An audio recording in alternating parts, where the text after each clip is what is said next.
Okay, it's 7:05. We'll go ahead and call this meeting to order with a flag salute.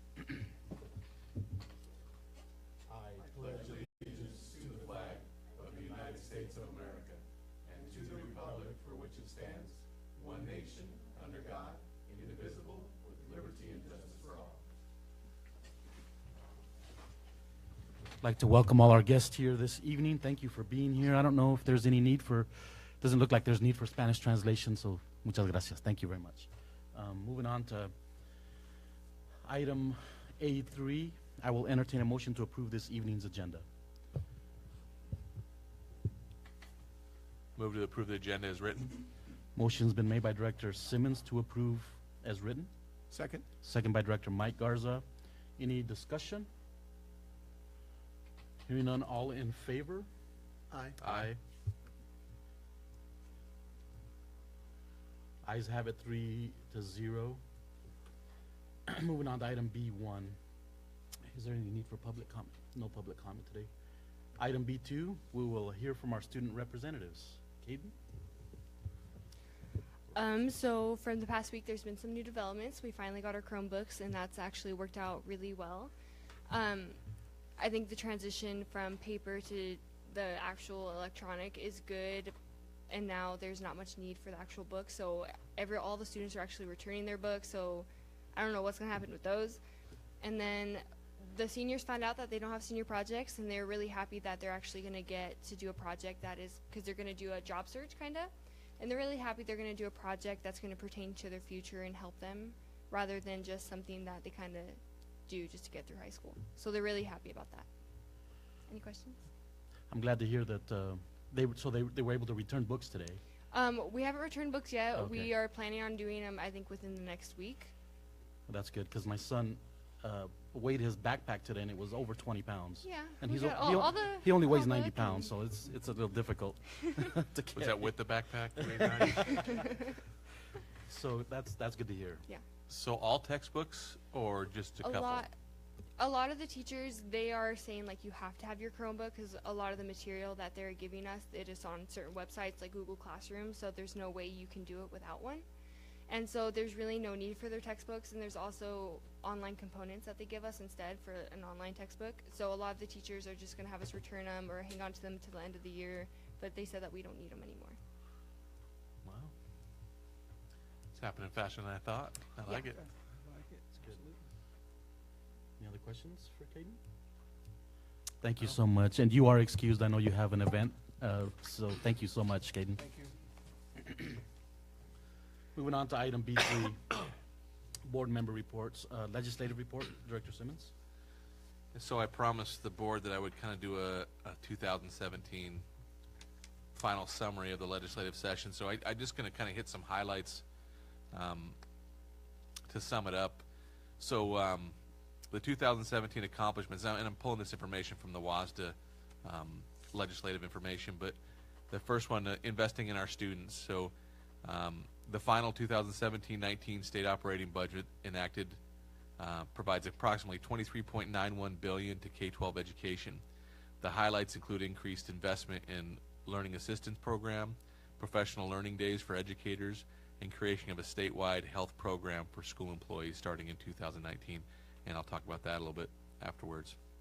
High school assessment graduation requirements. So this was linking assessments to graduation.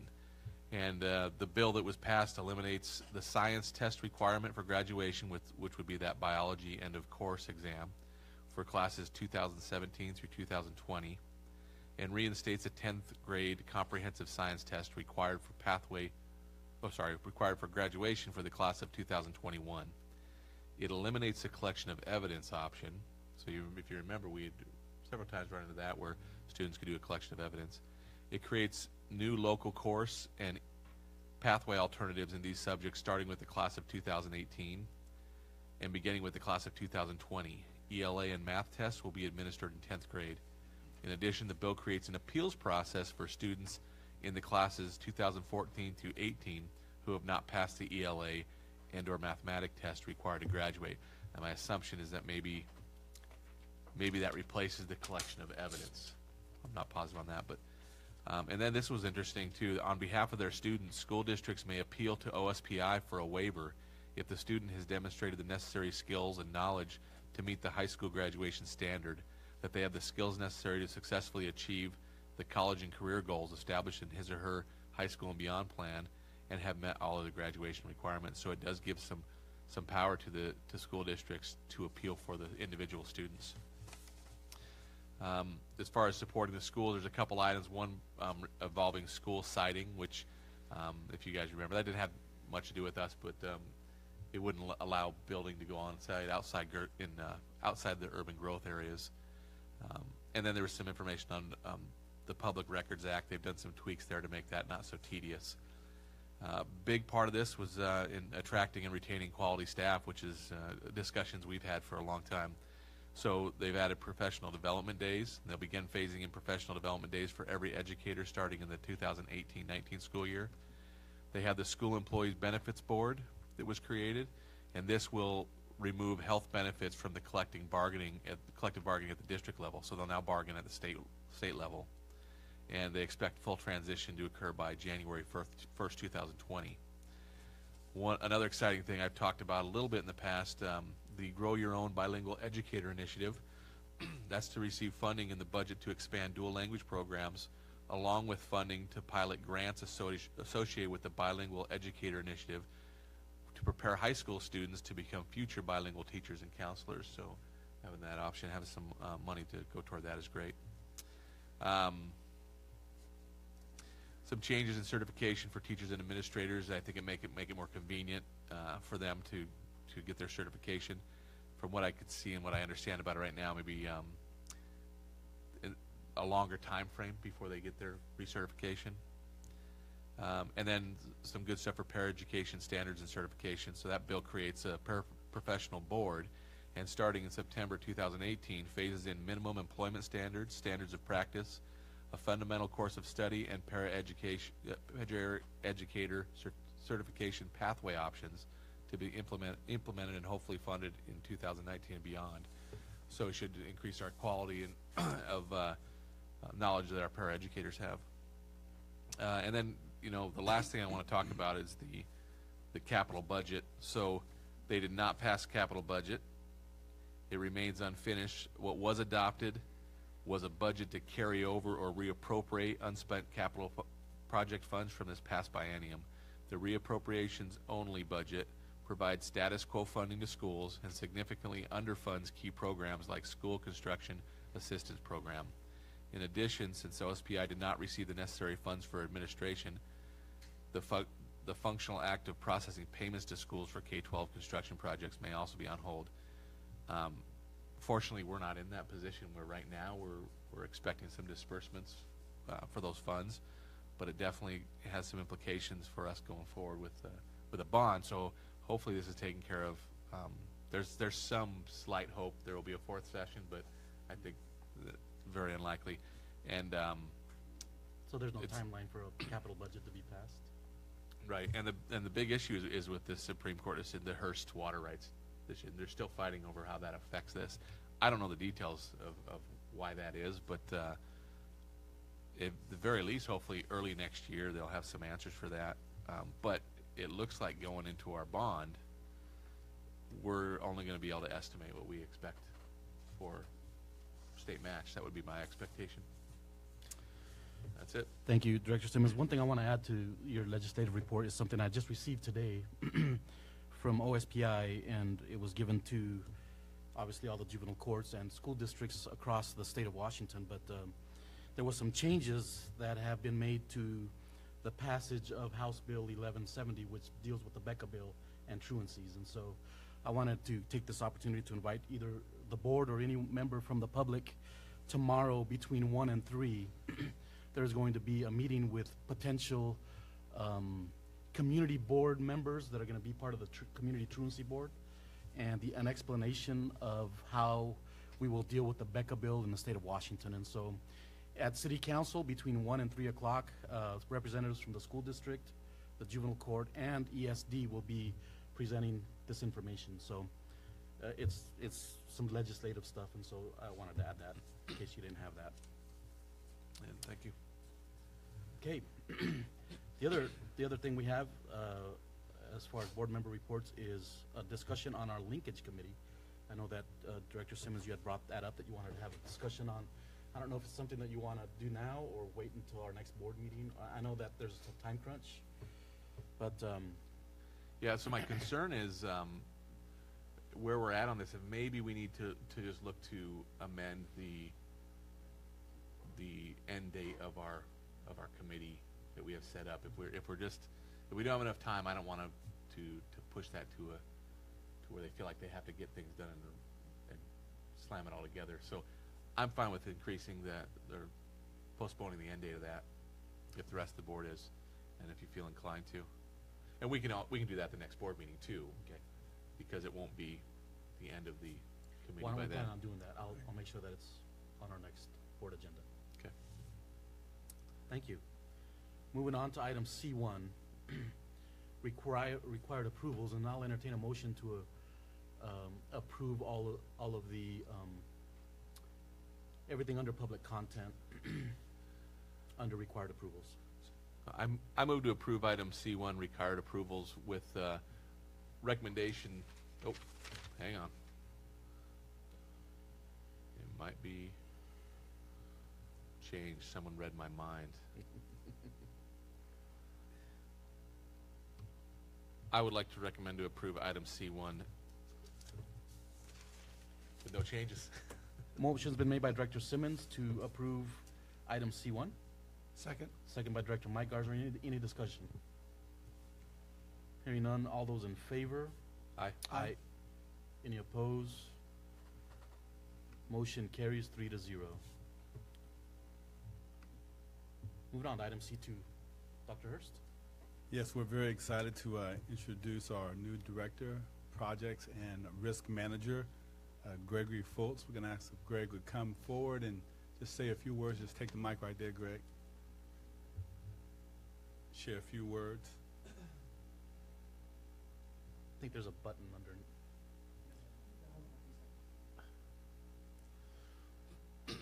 There we go. Yeah. So, those of you who don't know me, I'm Greg Fultz. I think everyone here does.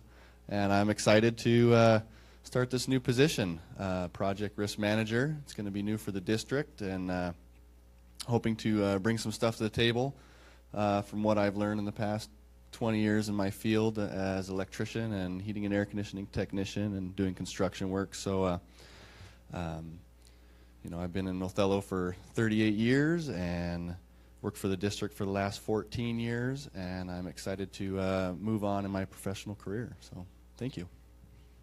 Thank you. Thanks so much, sir. Appreciate having you on the team. Wanted to call the board's attention to the OHS school board visit agenda. Just wanted to bring that to the board's attention. So we do have the agenda here for you, as indicated. 7:30 start time, end time 10:30, and pretty much follows the same format that we've had for our previous visit also. So to see any questions from the board members. Questions about our visit? Nope. Just a reminder that it is October 3rd, which is next Tuesday. Right. Not this week, next week. Tuesday, so. And next, under administrative, we're excited to have our own Jennifer Garza, Director of Birth to 5, come forward and just share with us on an update on early learning.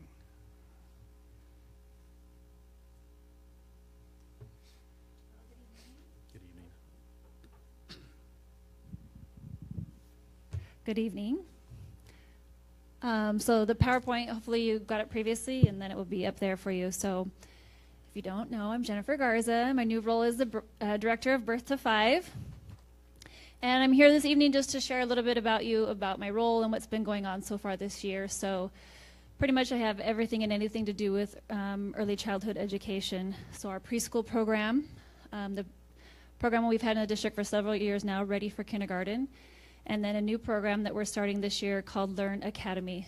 So last year you probably heard lots of talk about Baby College. Baby College cannot be used because that's the name for Harlem Children's Zone. So ours is called Baby College. If you want to go to the next slide, where my role kind of fits into the pipeline is that piece that's completely underneath the whole entire pipeline. So my focus is on early childhood, but hopefully some of these things will carry through their child's journey all the way through our education system. And then the next one. So that's just the vision once again, what we're focused on. And for me, just making sure that even at the birth to 5, that it's accessible for all of our students, that it's challenging, engaging, and we're being very intentional with the programs and the services that we're offering birth to 5. On the next slide, you'll see our ends policy. So kind of where I fit into the big picture is under ends policy number 1. It says students demonstrate evidence of continuous growth and improvement in their performance year over year, closing the opportunity and achievement gaps. And so kind of underneath that is just the preschool that we're helping to prepare those kids for that journey through our system. As you guys all know, last year only about 20% of our students came into kindergarten ready for kindergarten, and so this is just one piece of the ends policy to help better prepare them for their educational experience. So some of the changes that have been made in preschool, last year we had about 81 students in our preschool program, and so this year we currently have 120 students enrolled. We tested about 145 students, and so we do have a waiting list at this time. Our program changed. We used to have 2 3-hour sessions, and this year we now have 6 sessions that are each 3 hours long. So we have AM classes and PM classes, and each of those runs for 3 hours. If they're in the morning class, we're providing breakfast, and if they're in the afternoon, we're providing lunch, and then we're also providing transportation. This year we did get a new program for our preschool students, and it kind of, instead of just being focused on literacy, it includes the science, the social studies, social and emotional, so that kind of the whole child and not just one piece of that, and then math also. I've also done quite a bit of work with our ECAP program. Last year ECAP was at Scootney Springs, but because our district preschool took over those portables, we moved ECAP to Luticaga. ECAP had hopes of doubling their program sizes also, but they did not get the funding from the state, so their number is the same. They had 40 students last year, and they'll have 40 students again this year. We did have some of our students that didn't get into our OSD preschool program, just because, like I said, we took the first 120 students.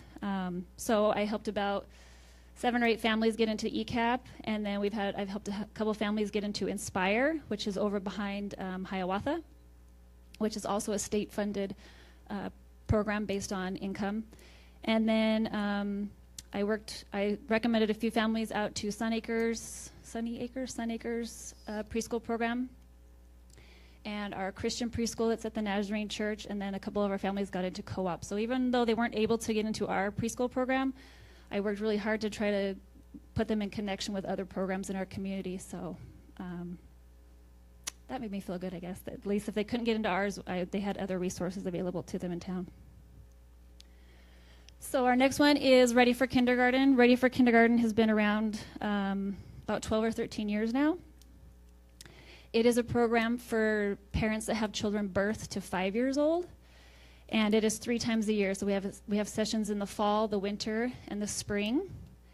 This year our first session will be on October 5th. So not this Thursday, but next Thursday. And then we'll have a session the following Thursday.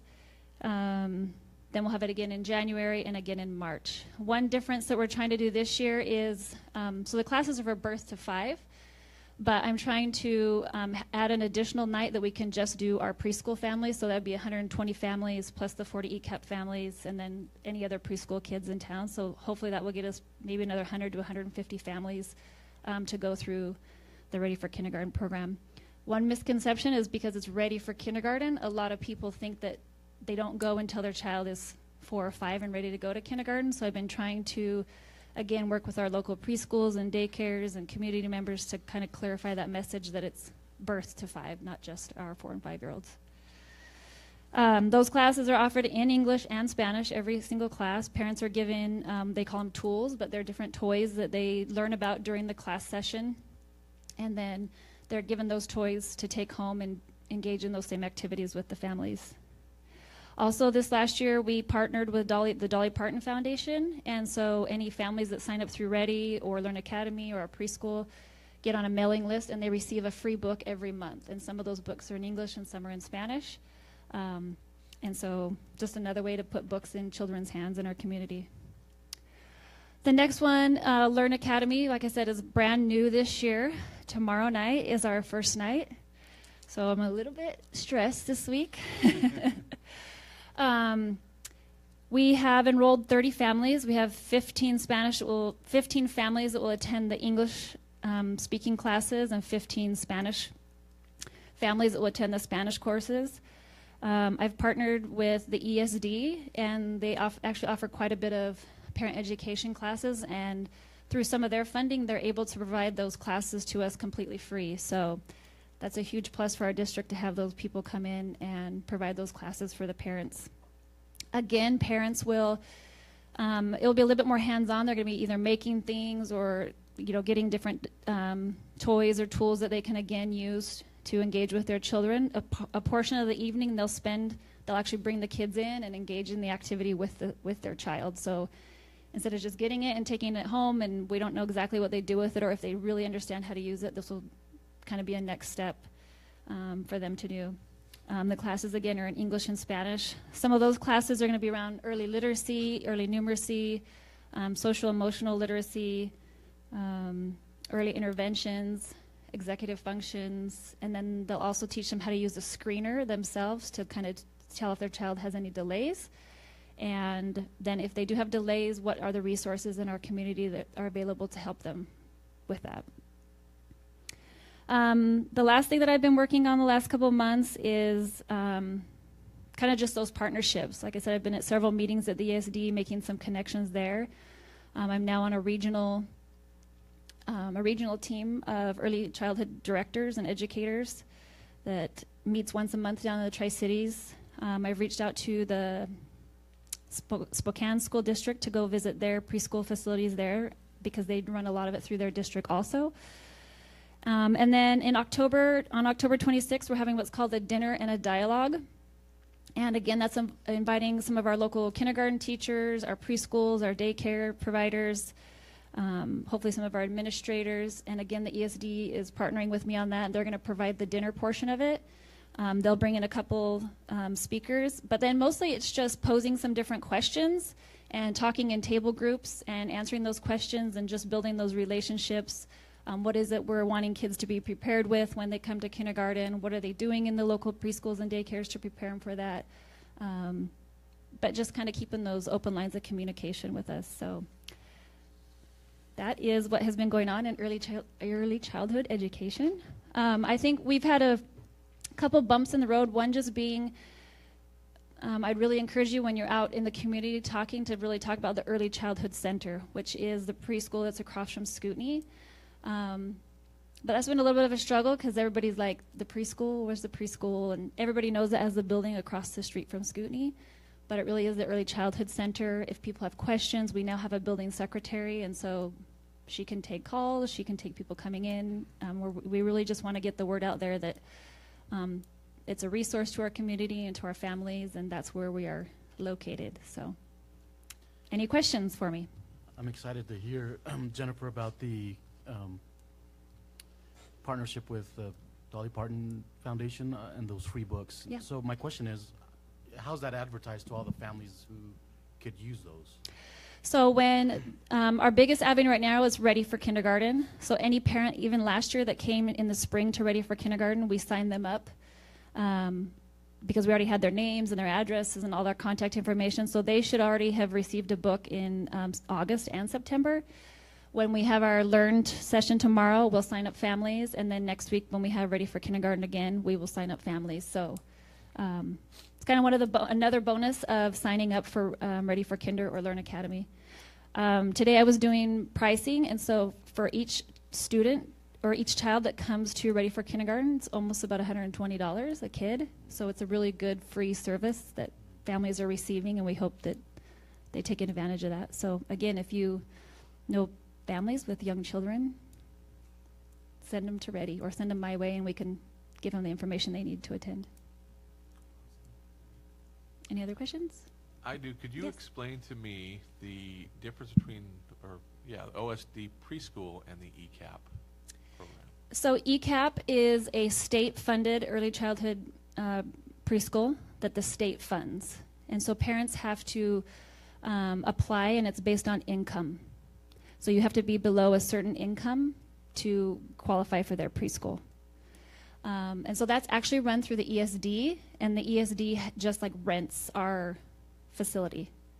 So I don't like oversee their program or anything. I've just kind of tried to keep in really good communication with them since they're in our portable, they're educating some of our kids, but they have their own program. And so that one parents have to qualify for based on income. Same thing with Inspire that's back behind Hiawatha. That's not on our school property, it just happens to be right behind. But they run a couple of different, so they have an ECAP program there as well. They also have a program called Early Achievers, but again, they're all income-based. Different income levels depending on the program. OSD preschool is paid through by the Othello School District. So we try not to have too many qualifications to get in. We want to be able to take as many people as we can. We do give an assessment that is more academic-based, and we took the 120 lowest scores on that test. Okay, and I thought that's what it was. So maybe you can help me when I'm approached by community members. Sure. So recently I was approached by a community member who had the perception that there was a student who has two teachers as a parent and is a sharp kid. How did they get into the OSD preschool? And I think their feeling was that maybe it was because their parents were teachers and there was favoritism or something. So I need to be able to know how to respond in those. So it absolutely has nothing to do with who you are or where you work or anything like that. It was strictly, we had 3 different days that students could come in and take the assessment, and it went strictly on assessment scores. So the test, you can score 0 to 100. The 120 kids we have right now scored 34 or below. And so we had 145 tests, so the 25 that did not make it into the program, a couple of them didn't make it because they qualified for ECAP, and so the parents got to choose, do you want to go to ECAP or do you want to go to OSD? And they chose ECAP for different reasons. And the rest was because their scores were higher than that 34, but it was strictly 100% based on whatever their score was. So, as a matter of fact, we actually have quite a few employees' kids that are in our preschool too. The other question I have, so I remember as a board when we approved Ready for Kindergarten several years ago, but as a board I don't think we've ever seen the outcomes. And we've always heard from kindergarten teachers when we have a chance to visit or talk to them that we have so many students that just really aren't ready for kindergarten. And so I've wondered, how are we now, after doing Ready for Kindergarten for several years, compared to before we started Ready for Kindergarten? Do we have any statistics on that? So last year when they put together some statistics, the students that had attended at least one set, so there's 15, if a parent starts when their child is born, 0, and goes all the way through the program, there's 15 classes they could potentially attend. If they at least attended one of the 15, their score was 9 points higher than students that had not attended Ready for Kindergarten. So that's pretty small, but that's because it was one class. I mean, if they looked more at how many classes. So this year, what Betty Johansson is the one that's kind of been the consistent all these years with Ready for Kinder. What we're working on is getting those parents to come back time after time, not just go one time and think, okay, that was, Sure. I got what I needed to know, or everybody gets busy and I'm not going to go again. Anyway, so we're working on getting families to come more than the one time. Well, the great thing about Ready for Kindergarten is they don't turn anybody away, and so Correct. there's even parents who work with their children at home a lot anyways, whose children will be ready for kindergarten, who are taking advantage of that. Yeah. I'm more interested in knowing the percentage of students in the kindergarten classrooms that are not ready for kindergarten before we started doing that program compared to after. What are we having an impact on globally in our district? That's what I'm wondering about. Do we have any of those type of statistics? Not that I'm aware of, but I mean, definitely something that now that I'm in this position, we can try to figure out ways to track that. Yeah, I just look forward to the day when the kindergarten teachers say, we're so excited, our students are all ready. Right. Our goal is 100% of our kindergartners are ready for kindergarten, so that's what we're working on. A little harder to track now because you got a lot of programs going on, so how are you going to know which one? They'll all be good, right? Right. So just trying to keep track of which ones they've been involved in. And if it's 100%, no one's going to care anyways. Yeah, that's right. That's right. Jennifer, just one last question. Sure. I appreciate the partnership that we have with other community preschool programs, and I know that they're all probably private programs, but do you keep track, or how are they assessed, and do you keep track of growth in those other preschools? So ECAP and Inspire do an assessment called Teaching Strategies Gold, which is also the same assessment that we give our kindergartners when they come into kindergarten, but for us it's called WA Kids, but it's pretty much the same assessment. So those two programs I can track how they are doing, but none of the other local preschools have like a specific assessment they give them. So what my plan is when we have that dinner and dialogue is to share with them our assessment and kind of what we're looking for and what we would really want kids to come into kindergarten knowing, hoping that maybe they can implement some of those things into their programs if they don't already. Great news. Thank you. Yeah. Appreciate that. Thank you for your presentation. Thanks, Jennifer. We are also very excited to have our Director of IT with us, Rodrigo. Zuna, come on up. Rigo. Anytime, anywhere access. Exciting.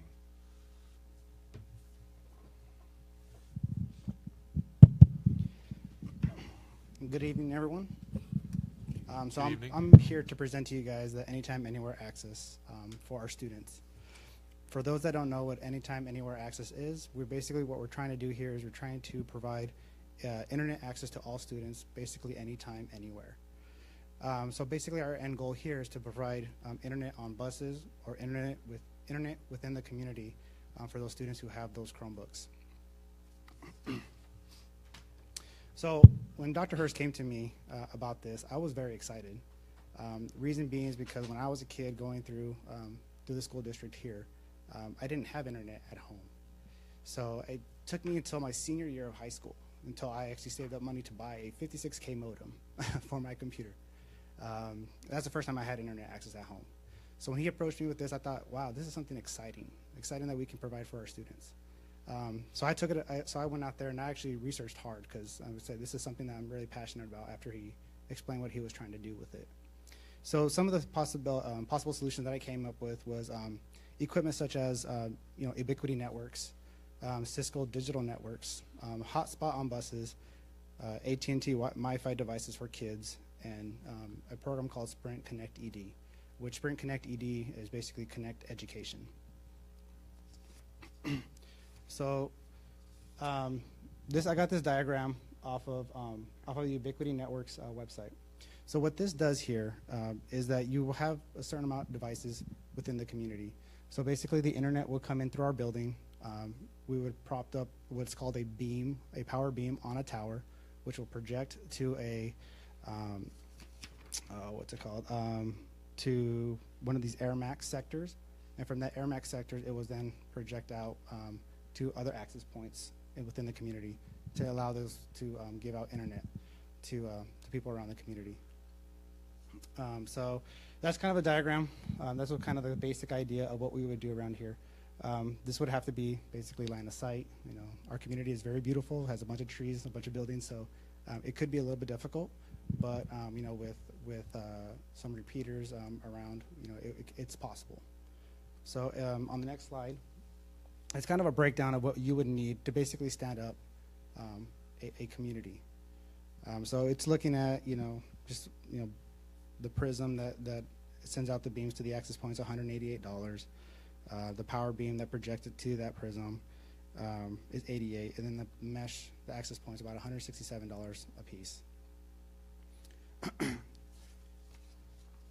So after searching a bunch of knowledge-based networks of similar situations of what we're currently facing, something like this can be ran with what's called a virtual server. It's not a very powerful server, but it will get the job done. So you're looking at two central processing units for the server, 8 gigs of RAM, about 80 gigs of hard drive space, because it's not really doing much, but it's keeping track of all these access points. That's what it's going to do. So we don't have to worry about eating up too much space of a hard drive. We would have to get a unified controller. This is what controls all the access points, and that way you can do your filtering from there when it comes to these Chromebooks. So this kind of a setup here is basically an example where a community stood this up for 20 sites and about 593 access points. So this one server was able to run all that. The next one we have up here is a Cisco digital network. When talking with Cisco, they recommended the AeroNet 1570. This is more of the robust outdoor access points. So it can stand, cold weather, extreme heat, rain. It can handle all those type of situations. And we actually, we don't have this model, but we actually have one here currently used within the district. It's actually, it's running our access point that's currently at our football field in the press box. That's how the football field area has internet access. So I'm not sure if you guys knew that, but. So this next slide here that I have here, is, it's out of a school in Ohio where they tested these access points. So the one that I was suggesting is the mesh access point, and that one will reach about 1,000 feet. So about almost a little bit over 3 football fields in both directions. So it can reach pretty far. I mean, it's a nice piece of equipment. Now these are a little bit more expensive. I haven't got a full quote yet because I'm still working with our IT consultants who are also Cisco partners. So they are working for trying to get us the best price. So I haven't got price on those yet. I also attached a resource link. I'm not sure if you guys have read any of the articles that are there, but I mean the equipment's pretty robust. It's a top of the line, I guess you would call it, equipment. So I put that there for you guys if you guys wanted to read up on it as well. The next one that I saw out there was hotspots on buses. So when researching this, you're gonna have to help me, Dr. Hurst. I can't say this name. Coachella Valley down in California started this project as well. Luckily, they were able to work out some of the kinks that we can actually learn from. So we're not too far, we're not too behind on the game, and we're not, that's not something new. So what they found when providing this service is that, they should have, if we're going to provide this out to the communities and leave the buses out there, we need to have solar panel on the buses, because what they found out is when they left these buses out in the community, they came back and the buses wouldn't start because the routers would run off of the battery overnight, and it would completely drain the battery when it came in the morning.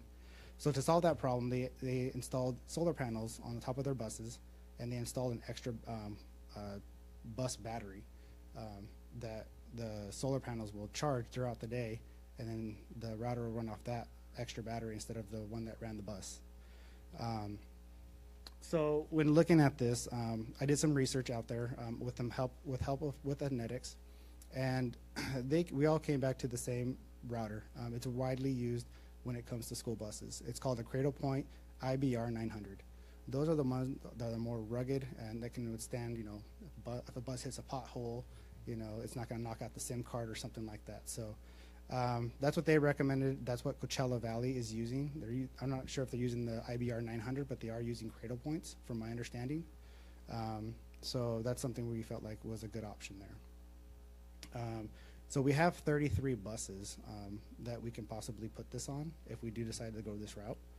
And I thought, this will be a nice thing for a child to have on the bus, because from my understanding when talking with transportation, when a child gets picked up from school until the last child, by the time he gets dropped off at home, it's about an hour and 15 minutes that they're on the bus.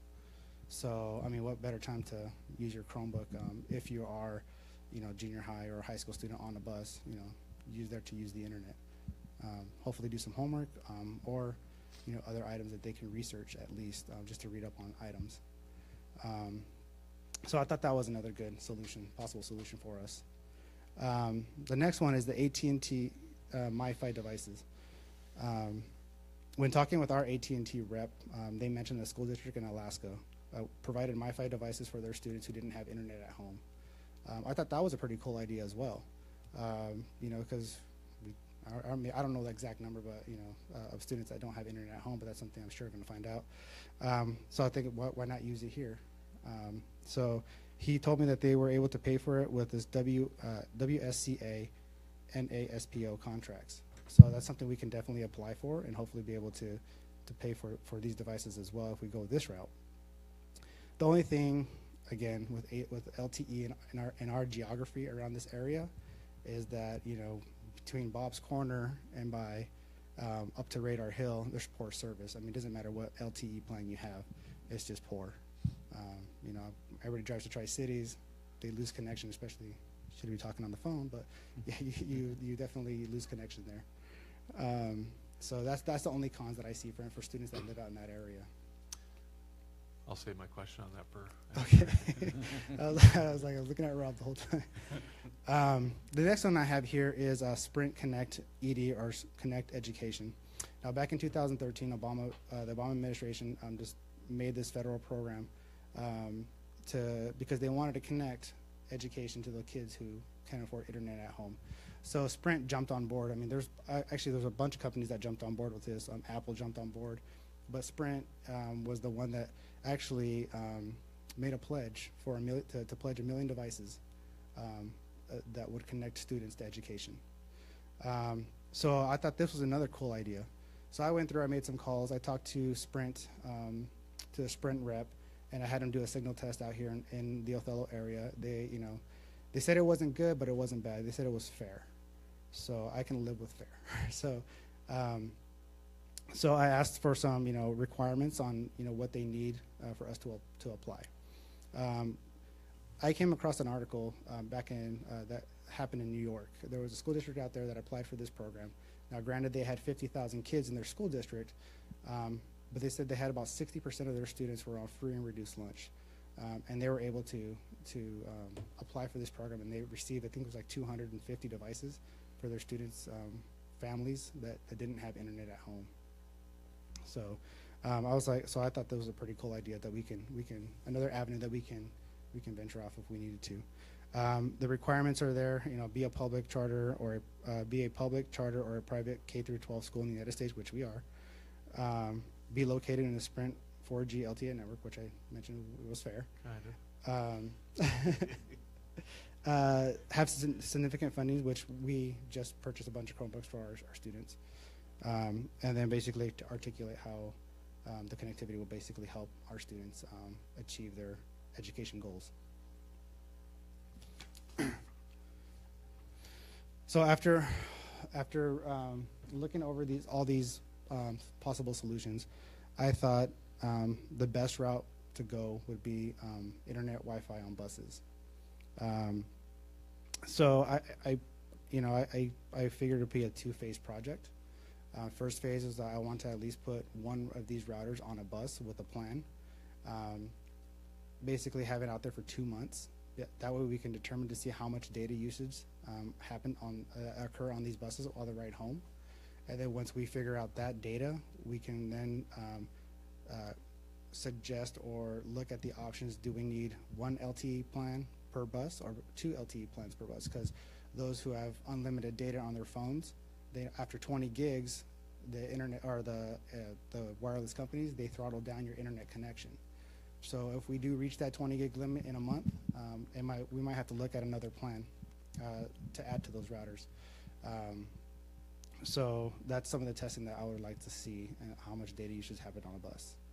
So, and then if everything goes well, install the other 32 routers on the remaining 32 buses.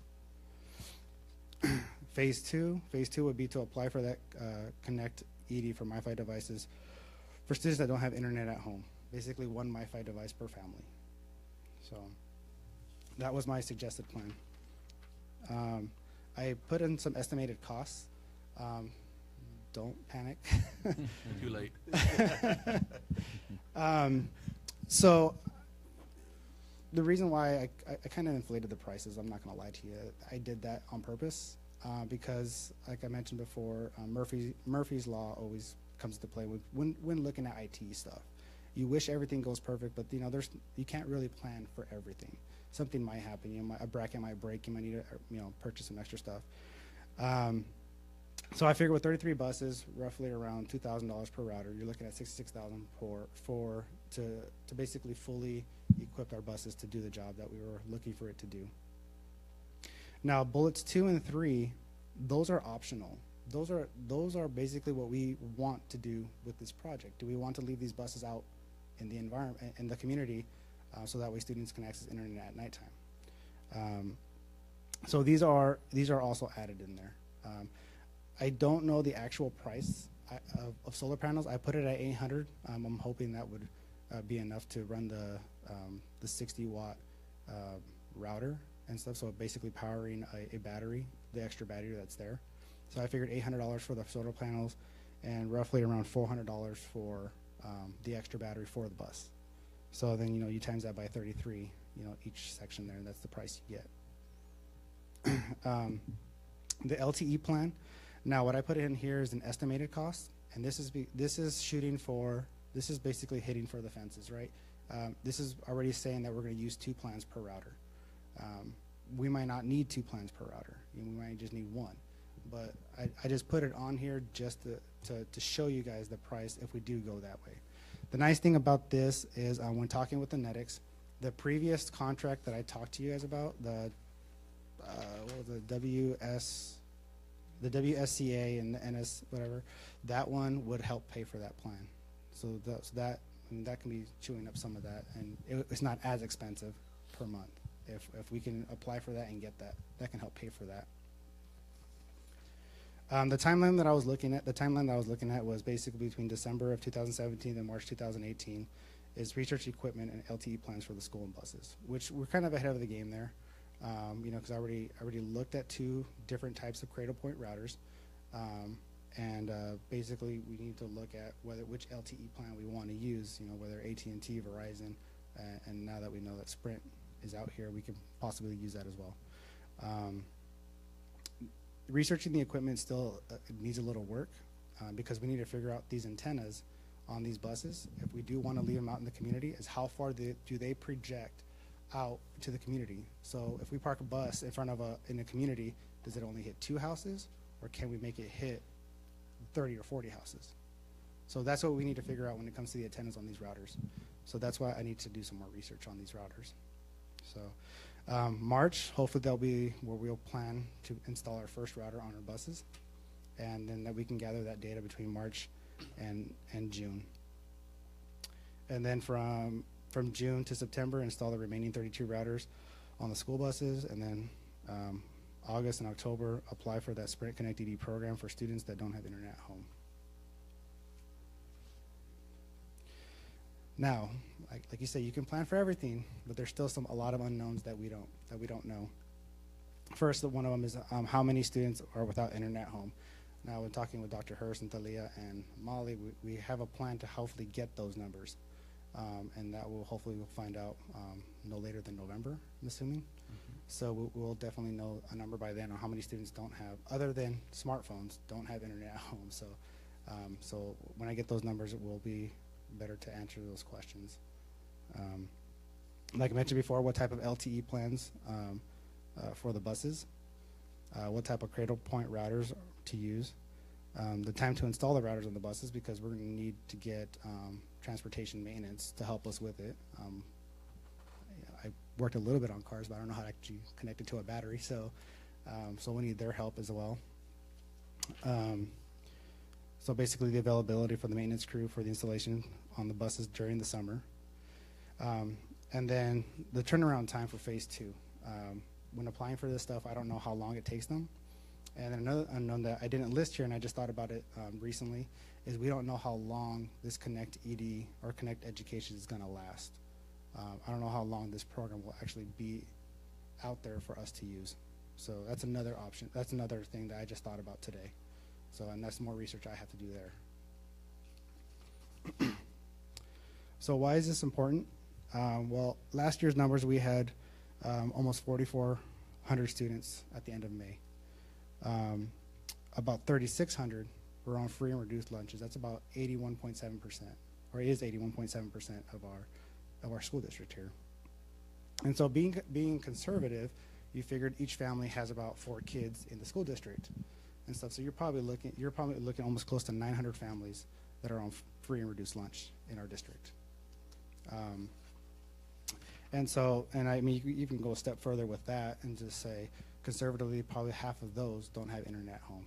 Just if you're taking an estimate or a guess, that would be, I think, a safe bet, was to say that about 450 of those out of those 895 don't have internet at home. So why is this important again? Is because we're trying to bridge that homework gap. We're trying to bridge that gap between when a student gets off of school to by the time they get back to school. You know, some people have, you know, internet at home, which leaves others who don't behind and playing catch up when they get to school. So that's the reason why this is important to me, at least. So and that's basically it. Is there any questions? Yes. Okay, go ahead. So, I think you answered one of them already. I know that we had a discussion as a board a while ago after one of our school board conferences related to attaching some sort of router that would power an entire neighborhood on a bus. And so I think you've answered some of those questions. There's still a lot of unanswered, and you still need to know exactly how powerful an antenna needs to be or whatever. But we thought that was a great idea. The other thing that I wanted to just mention to you, and you've probably had these conversations since you were an employee of the city, but I've had conversations with the mayor and some city council members about the possibility of providing internet service to an entire community and how the school district could partner with the city about something like this. And so I don't know if you've looked into that at all, but I think it would be a good idea to at least talk to somebody about that at the city.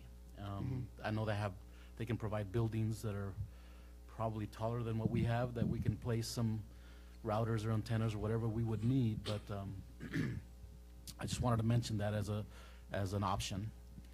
Yeah, and that's where I was looking. When you look at the ubiquity stuff, that's one thing that we were kind of looking at.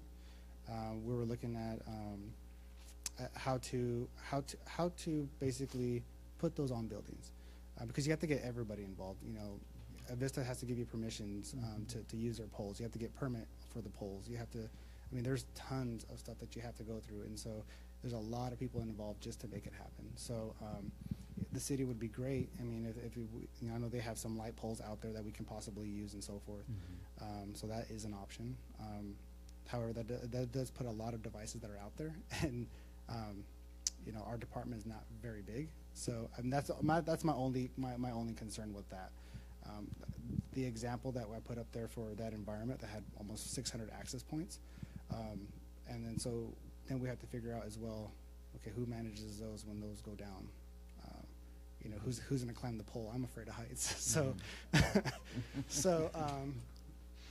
And I'm saying is that's some answers and that's some questions we need to talk about. And then on top of that as well, if you know, when you say providing it to the community, you know, there's when I was talking with somebody from the one of the ESDs, they mentioned is like, you know, it's a great idea, but then you actually have to watch out when it comes to these internet companies too, because right now when times are good, they don't really say much, but when times are hard, you're taking business away from them. So if you provide families with internet, you know, they might say something about it, and you know, I don't know if they'll sue the school or anything like that, but you know, that's possibly something that they would do. So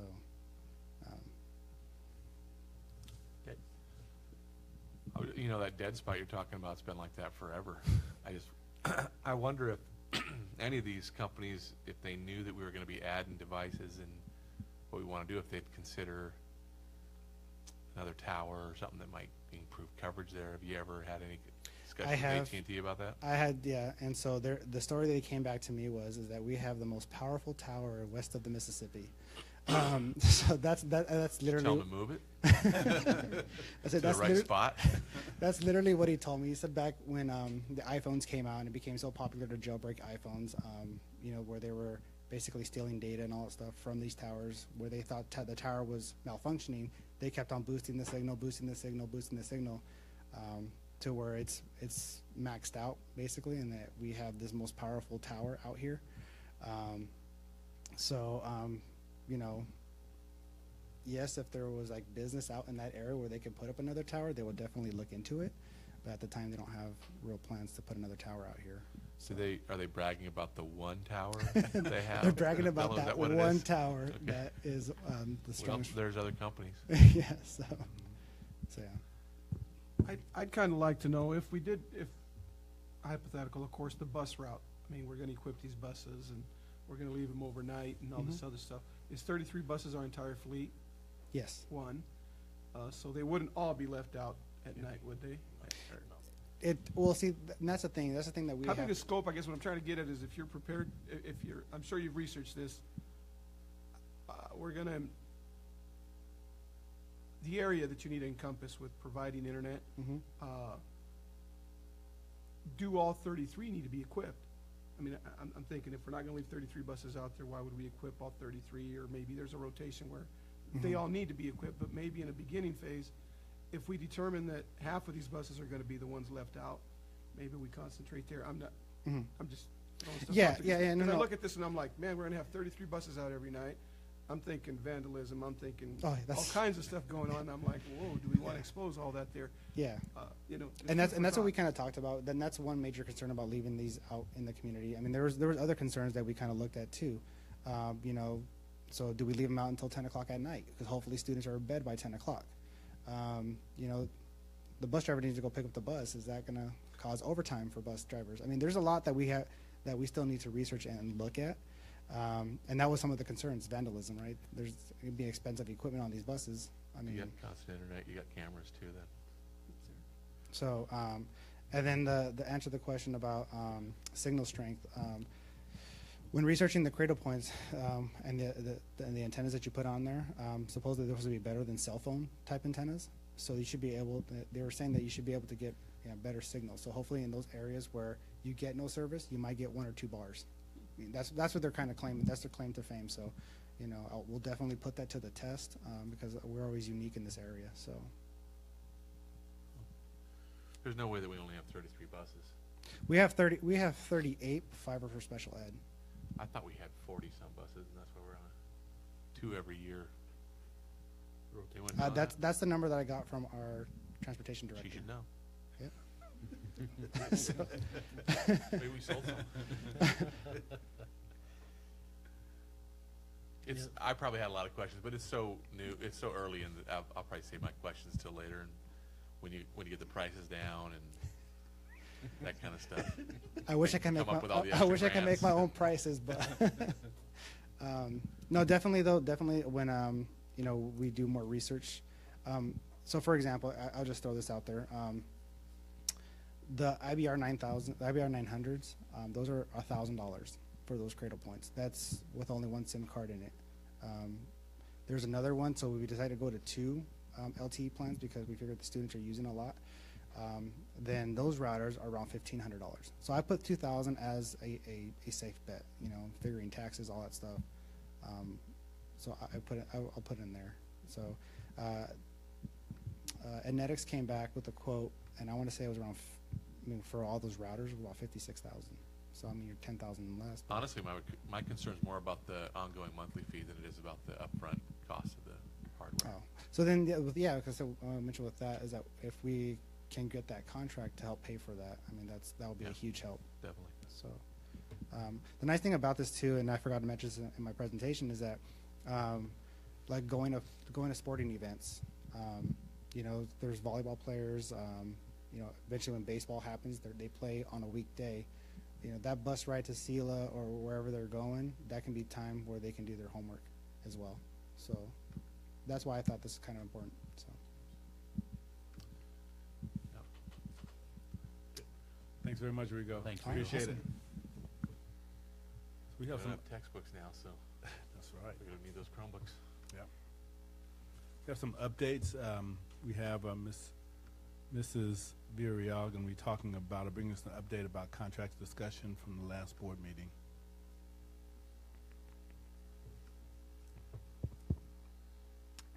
So I believe the last board meeting, the board posed the question on whether the board needed to be approving extracurricular or annual contracts Hires. annually. Excuse me? Hires actually is what, just Recommendation the for- hires. For hire. Yeah. And so we did, or I did go back and sought the advice of Cliff Foster. And so he stated that the board need not to approve recommendation for hire annually on those annual contracts. That it was not needed unless there were issues in retaining such employees, and those issues or concerns should be brought forth. But that those should not be treated on an annual basis. So why would that be different than any other hire? Since it's only a one-year contract. is what Right. I'm asking. So I guess my question is, for teachers that are on the annual contracts, I'm not sure that we bring those back every year. So it'd be similar to that. Okay. All right. Good to know. Okay. Thank you. We have Dr. Boda that's going to be bringing two updates, one on cost estimates for irrigation, and the next is the tennis court timelines.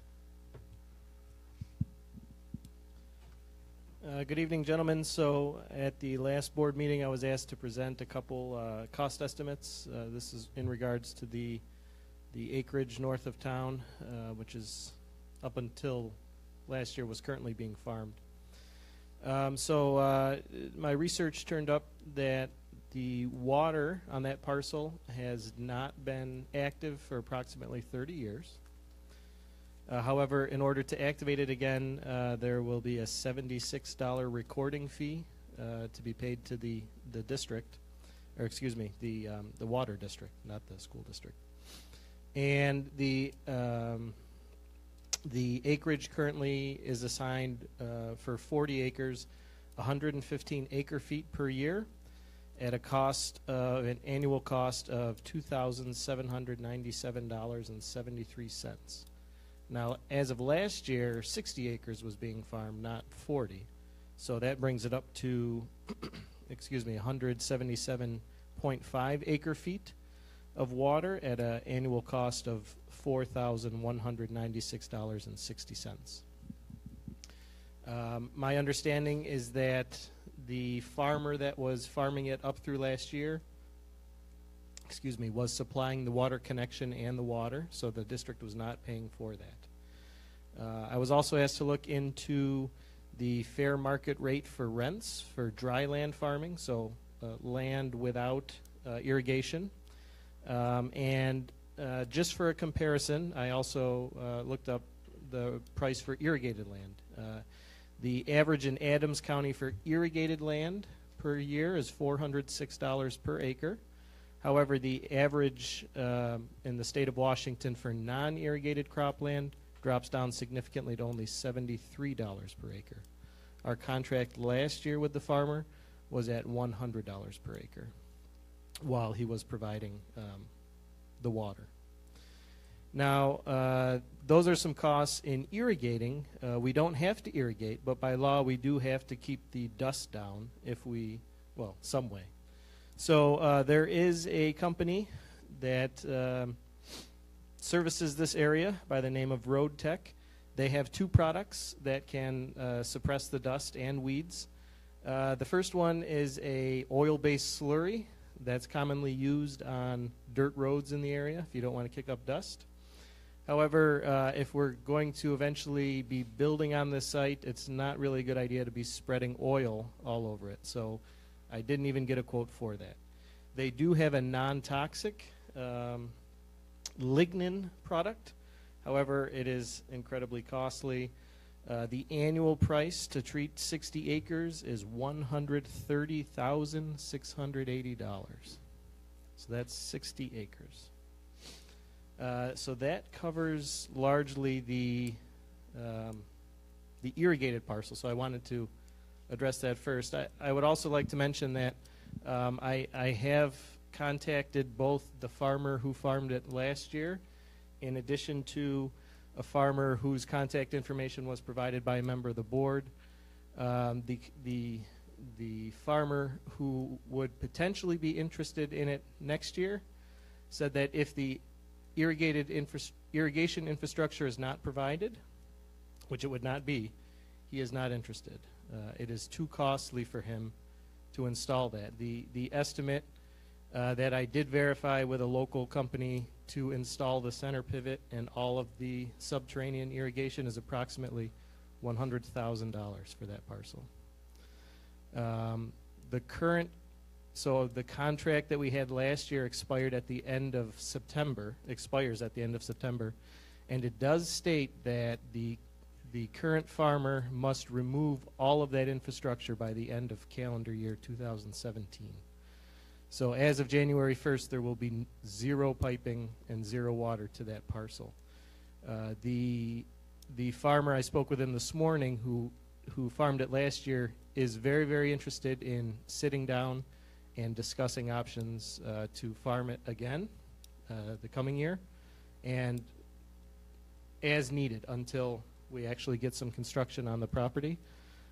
In my opinion, I believe that's the most cost-effective for the district. He has all of the infrastructure in place. He is providing the water, and we are actually generating a revenue by renting that land out as opposed to spending approximately $131,000 only on dust control or a significant amount on irrigation water as well. So that's my opinion, of course. The decision is yours, but I would be happy to entertain any questions on these cost estimates. The farmer's willing to talk to the district or to the board? What was your conversation as far as him wanting to continue to rent that land? Yes, he's very, very interested in continuing. He said he would like to sit down with us, so he would sit down with either the district or the board and or both. So he is very interested in continuing. My suggestion would be that he makes a proposal and the board can look at it. Yeah, that's the route I was going. So yeah, if you could find out what,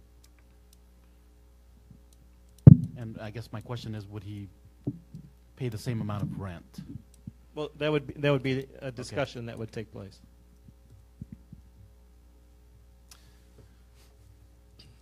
You know, I think this was something that the Director Ashton definitely felt strongly about, so should be something we put on the agenda for next board meeting. Okay. The second, I'm sorry, are there any additional questions on this or comments? No, sir. Nope. The second topic that I was asked to look into, there has been a delay in the tennis court project. I have spoken with the architect, the main architect who is in charge of this project. Excuse me. And he did provide this new timeline. I was also asked to ask him 3 specific questions, which I did. And the questions, so first of all, the reasoning why the past timeline has not been followed. His response is as follows. The anchor bolts for all the light pole bases were stuck in Houston during the hurricane. Unfortunately, the bolts that were specified on this project are a specialty item, over 5 feet tall and galvanized, and we were unable to source them locally. Without the light pole bases in place, there was no additional project work that could be done. Second question, what will they do to get back on track? An updated project schedule is attached.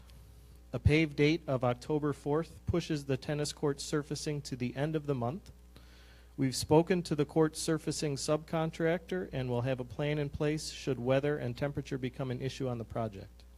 We show being completed by Friday, November 3rd for any punch list items well ahead of the contract date of November 30th. The last question, will this affect our tennis program this spring? The answer was no.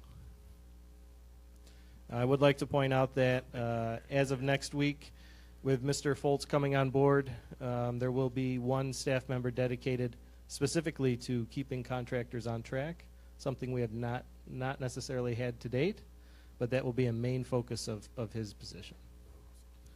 Any questions on this? Yeah, first off, they can't guarantee that it won't affect tennis next year because they can't guarantee the weather will allow the resurfacing. But if they will, I would like to get that in writing. Okay. The other thing was this is just completely from my perspective, and I don't drive by there every day, but I've probably driven by 10 times since it started, and 1 time there was any human beings actually on site. And so when I go by 9 out of 10 times and there isn't even anyone on the site, it makes me concerned that the contractor is not making it a priority. And that's my bigger issue. If that does put us in a position where our tennis team has to wait another year before they can use it, it's probably not going to go over very well. So number one concern is that tennis can play next spring. That's for me. I don't know how the rest of the board feels. Well, it sounds like our answer was given to us. It's not going to affect it. So there we go. We hope not. Words. Thank you for the update. Thank Appreciate you. it. Thank you, Dr. Apparently, Bowden. we didn't know the hardware back in July that we needed to order that for those bases. I guess we waited until there was a hurricane before we ordered them. So that concludes our portion. Thank you, Dr. Hurst. Yep. Moving on to item D1, assurance of organizational performance. We have D1, EL6, and we will go through that Survey Monkey. I believe EL6 was the only one of our surveys that had any comments. So question number 1 had 4 in compliance, 1 in compliance with the following exception. And the comment reads, as such, longevity pay did not follow previous written and approved district criteria. I believe that's something that we've already discussed to be true. Is there anything else the board wants to add to that or take away? So we will find that question in compliance and keep that comment. Well, there was only one that felt there was an exception, though. Well, but that, well, according to the comment though, that we all are aware of that. And so is it not true? Is that a comment that you want? That was removed? my comment, but I think Okay. you need to make sure that the 3 that are here, or at least 2, Director feel that it was. Mike Garza, or do you feel like that is a true statement or comment? I know we've had this discussion on multiple occasions, and it's gone back and forth which methodology was used and if it was across the board with everyone else. But I think we determined, and Director Ashton actually provided a document where this turned out to be true. So I would agree with that. Okay. So we'll keep that comment for question 1. Moving on to question 2. 2 board members found that in compliance, 3 not in compliance. The 2 comments read, from what I can see, no performance considerations have been made. Comment number 2, I understand this creating a performance matrix that is consistent and fair takes time and much thought. I look forward to you continuing to develop this plan in the upcoming year. And so to me, consensus is that this question is not in compliance. And is there any comments about keeping these 2 comments or any suggestion from the board? I don't think there's a need for comment number 1 if it's found to be not in compliance. And I recommend keeping comment 2. Okay. So question number 2 is found not in compliance. We will keep comment number 2, strike comment number 1. So, I know it was in your report, Dr. Hurst, but just could you reiterate your plans and kind of what your philosophy is on incorporating organizational performance considerations into pay? Absolutely. So I've already spoken to Sandra Villarreal, and that's something we're going to be taking on this year. I think I've shared with a couple of board members that was just something that we did not take on last year. The only thing we took on was a competitive salary matrix that was presented. But again, like I said, that's something that I've already spoken to Sandra about. She'll be taking that on and be working this year with Dr. Boda to be presenting something to the board as reference to performance. Great. Moving on to item D2 EL7 and EL7 and also item D3 or GP11 are both unanimously in compliance with no comment. So do I have approval from the board to move forward? Yes. Okay.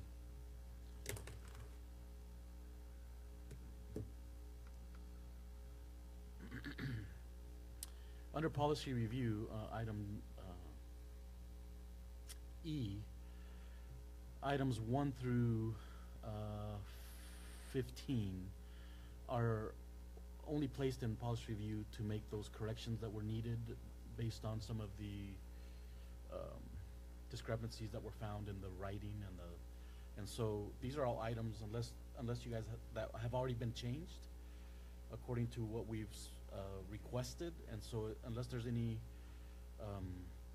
changes that you would like made to the changes that have already been made, then I will I don't know, do I need a motion to accept all these EL changes or all these policy changes? Said we're not putting them into the Consent? It's not general Well, consent anymore. it's- The yeah, required it's required approvals, approvals. Yeah. I think you would. Okay. Just a general comment, I think Talia did exactly what she was asked to do, but the wording on some of them is awkward to me. Okay. Not all of them. So I would, there's a couple that I just think that when reformatted to match the other ones, they just don't read that well. And so I would like to go through them quickly one at a time. Some of them are fine. Okay. And they're changing therefore to, they're pretty simple changes. But there's a couple that I would like to hold off on, but if you don't mind go through one Okay, at a so time. EL3, any recommended changes? Or is that one looks like that one was changed correctly? Yeah, that would just change from accordingly to therefore. Mhm. Another suggestion in the future, Talia, and all of us should do this, when we make changes on the side-by-side, make the changes in red. Then it's easier for us to know what exactly was changed. But I think on this one, it was just therefore. And it was, the format was corrected too, because that should not have been a bullet item one, the accordingly one. So, I move to approve the revisions to EL3, emergency succession. Motion's been made by Director Simmons to approve EL3 changes. Second. Seconded by Director Mike Garza. Any discussion? Hearing none, all those in favor? Aye. Aye. Aye. Any opposed? Motion carries 3-0. Moving on to item E2, EL4. Any recommended changes?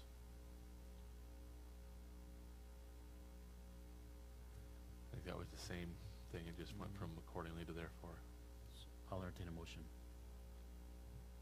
I motion to accept the changes made to EL4. Motion's been made by Director Mike Garza to accept changes to EL4. Second. Second by Director Simmons. Any discussion? Hearing none, motion carry, all those in favor, jeez. Aye. Aye. Any opposed?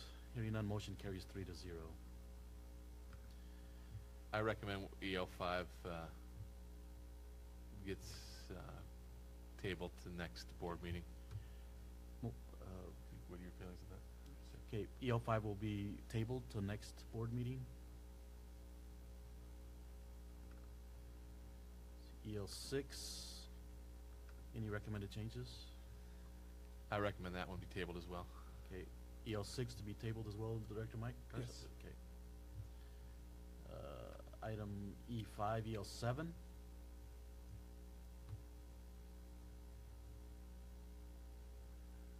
I move to approve EL7 revisions. Motion's been made by Director Simmons to approve EL7 revisions. Second. Second by Director Mike Garza. Discussion. Hearing none, all those in favor? Aye. Aye. Any opposed? Hearing none, motion carries 3-0. Moving on to EL8. Recommend we table that one as well. Director Mike Garza. Yes. Recommendation is to table EL8 as well. EL9.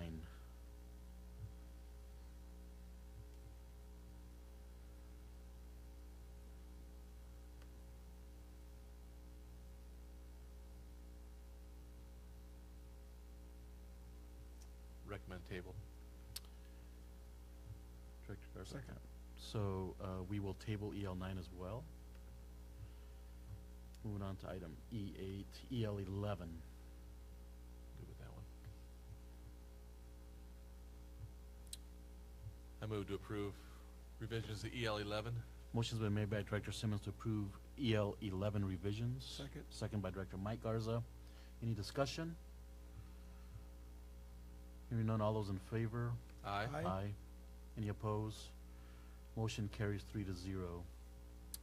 Item E9, EL12. Table. Director Mygaard, okay, we will table EL12 as well. Item E10, EL14. I'm getting an error on every one of my votes. Is that, are you doing it manually? Okay, good. Looks good. Okay. Motion? Motion to approve changes to EL 14. Motion's been made by Director Mike Garza to approve revisions to EL14. Second. Seconded by Director Simmons. All those in, I don't even know what I'm doing anymore. Discussion. Discussion. Hearing none, all those in favor? Aye. Aye. Any opposed? Motion carries 3-0. Moving on to item E11, EL15.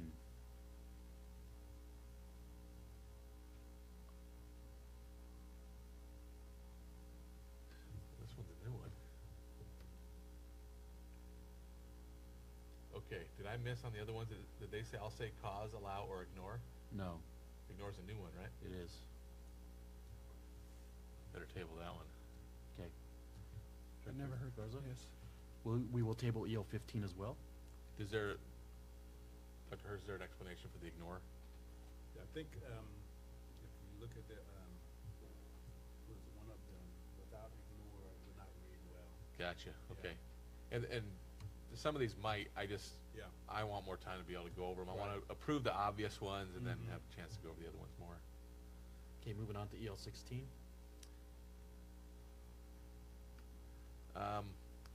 I move to approve the revisions in EL 16. Motion's been made by Director Simmons to approve revisions to EL16. Second. Seconded by Director Mike Garza. Discussion. Looks a lot better than the old one. All those in Really? favor? Aye. Aye. Any opposed? Hearing none, motion carries 3-0. Moving on to EL17. I think it was just therefore and accordingly, right? The only one I'd say on 17 is that it doesn't look like it's, there's like a tab to move the bulleted items over like there were on the other ones, right? So maybe that's just a simple formatting, but I think the rest of it looks Yes. Yeah. good. So motion? I motion to approve the changes with the formatting issue to EL 17. Motion's been made by Director Mike Garza to approve revisions, including the formatting on EL17. Second. Seconded by Director Simmons. Discussion? All those in favor? Aye. Aye. Any opposed? Hearing none, motion carries 3-0. EL19.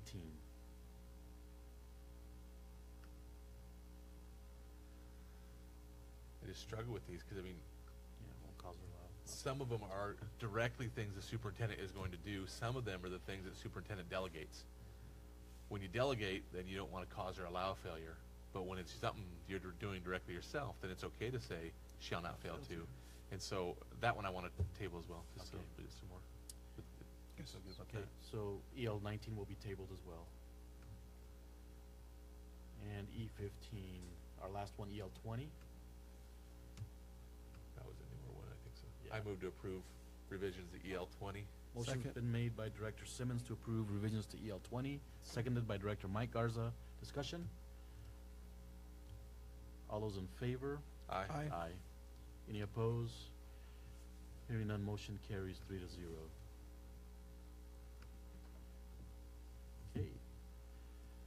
There's no need for executive session. We'll move right on to item G1, upcoming events. And the only event for the board to make sure they calendar is our high school visit, October 3rd, beginning at 7:30. So, am I missing any events that you are aware of? Okay. We will move on to item G2, board assessment of meeting. Forgot what day it is.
tabulate all of them once we're finished? Okay.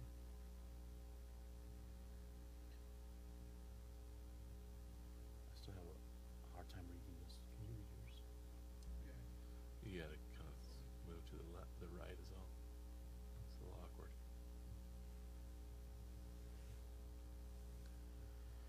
Okay, so the number of board members present, there was 3. General meeting behavior.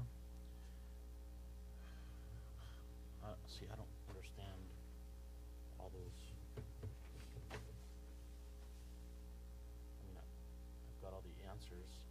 Yeah, just showing how we scored all of them, which was 5 except for 1. Everyone, so it changed it here.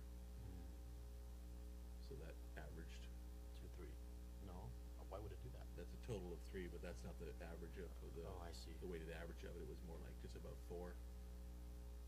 Okay. So do I need to go through every question individually? There you go. That's what you're looking at. 5, 5, 5, 5. Okay.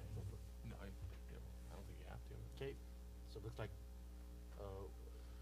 the weighted average is 4.5 on all the general meeting behavior questions.